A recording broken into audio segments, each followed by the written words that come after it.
Hey guys, কি খবৰ আপোনালোকৰ আশা কৰো ভালে আছে মই ভালে আছো আপোনালোকৰ আশীৰ্বাদত আৰু বহুতে গাইজ কমেন্ট কৰি আছে যে CAT এক্সাম কেতিয়া হ'ব 2025 ৰ কাৰণে তো মই আপোনালোকক আজি এইখন ভিডিওৰ জৰিয়তে কমপ্লিট কথা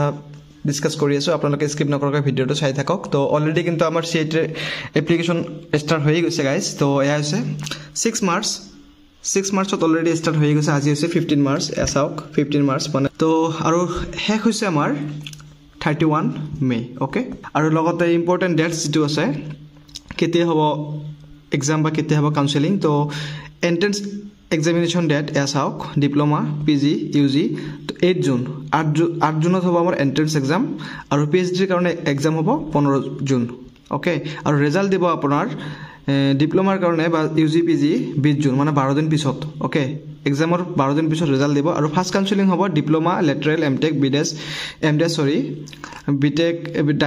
ডাইৰেক্ট বিটেক লেটাৰেল মানে ইয়াত আপোনালোকে চাই লওক তো ফাৰ্স্ট কাউন্সেলিং হ'ব জুনৰ 24 তাৰিখে ওকে আৰু ইফালে সেকেন্ড কাউন্সেলিং হ'ব ডিপ্লোমা বিটেকৰ কাৰণে জুলাইৰ 1 তাৰিখে তো এআই আছিল